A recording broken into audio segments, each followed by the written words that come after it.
Well, Professor Sir John Curtice joins me now. John, what do you make of this, and where were you expecting this result? Because it is a major change to how things are done in this country, quite literally a matter of life and death. Sure. Well, the one substantial exercise that was engaged in to try to anticipate what the result would be was in the Times yesterday. They'd managed to get about 500 MPs to declare their position. They had those in favour of the bill ahead, not a long way ahead, and the 100 or so MPs who hadn't declared themselves could, in theory, if they had swung 2-1 against the bill, to have moved in the other direction. But it looks as though in the end, actually, the kinds of figures the Times was carrying have proven to be reasonably accurate. I mean, so far as public opinion is concerned, this is in truth a bill that's been a very long time coming. The recent polling finds only around 1 in 6 saying that they're opposed to at least some kind of provision for assisted dying. You know, the principle. There are clearly debates about some of the detail and how far it should extend. But if you ask people, as a number of polls done, some variety of a question that says, look, should somebody who is dying, got a terminal illness, should they be able to seek assistance to hasten their death if they want to? And the polls have been finding, say, 1 in 6 against, about 2/3 in favour, and then 1 in 6 saying, you know, difficult question, not quite sure. This is not a new mood. I can find you data from all the way back to 1983, with around 3/4 of people saying that they were in favour. This has been an interesting case where, you know, we've had many issues like on the abolition of the death penalty in the 1960s, when the House of Commons was ahead of the public, even on the legal recognition of same-sex relationships in 2005. Well, certainly the Parliament was catching a change in public mood, but it certainly was still relatively controversial for some people.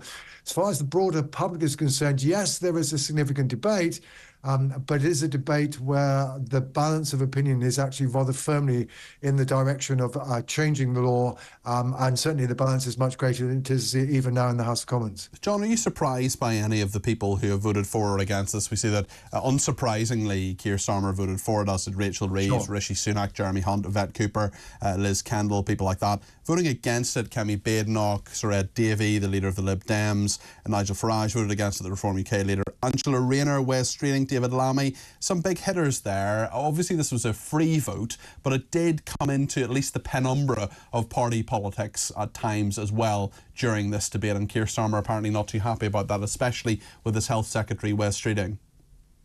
Yes, of course, it's interesting because Wes Streeting, when the issue came up 10 years ago, did actually vote in favour. He seems to have changed his mind now that he's responsible for the health service. I mean, I think we heard different arguments on different sides. I think on the Labour side of the House, and you kind of heard that reflected partly in Diane Abbott's contribution he's just given, they're basically concerned that the passage of this legislation will adversely affect, people who are vulnerable, including not least those who have a disability, and that, you know, it's fine to talk about individual choice, but as Diane Abbott said, well, but maybe we have to save people from themselves. So there is a sense of feeling that perhaps those who are less well off, those who have less in the way of resources, might end up feeling coerced into taking advantage of the provisions of the bill if it does indeed ever become an act. And that seems to have mattered to some Labour MPs. I think, you know, on the other side with Kemi Badenoch, for example, while her views in general are relatively, you know, socially conservative,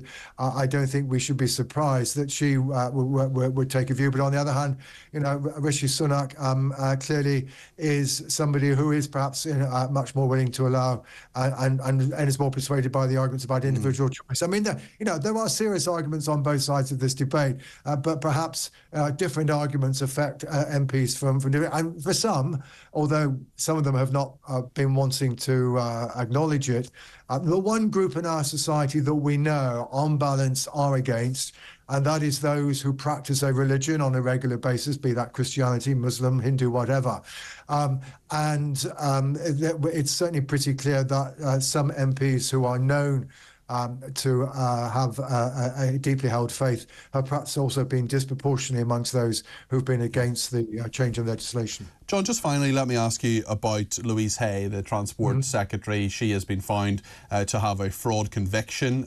She had there was a sort of slightly complicated issue around this, but nonetheless, Labour knew about it. They made her Transport Secretary. Nonetheless, that has come to light thanks to some journalism from a couple of organisations. Now we know that she is gone, and Heidi Alexander, the godmother of ULEZ, is now the Transport Secretary. How damaging do you think this will be for Keir Starmer?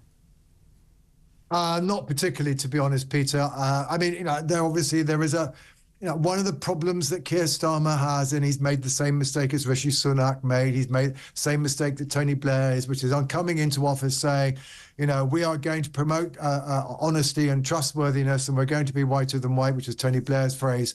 You should never say that, because at the end of the day, politicians are human beings.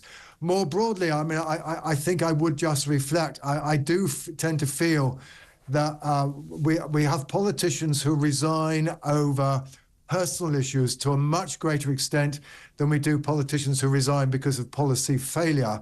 I mean, I think that there's an acknowledgement, frankly, on both sides of the House that Ms. Haigh has actually been a rather good politician, young but evidently able. There obviously is a bit of a doubt about, well, why was it? It wasn't maybe just one phone that she'd lost and all the rest of it. So there's a little bit of doubt there. But to be honest, I mean, more broadly, my concern about this emphasis on individual probity is that, well, when there's a Labour politician in trouble, the Conservatives pile in, as they have just done. When a Conservative politician is in trouble, the Labour side pile in.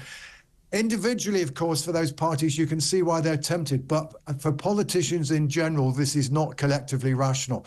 Because insofar as you make people's personal behaviour, their ethics, etc., a political issue, you're not doing anything to advance people's trust in the wider political process. And if you say lawmakers can't be lawbreakers and then appoint one as Secretary of State for Transport, you might perhaps, it could be argued, be making your own bed. Thank you, Professor Sir John Curtice there, Professor of Politics at Strathclyde University.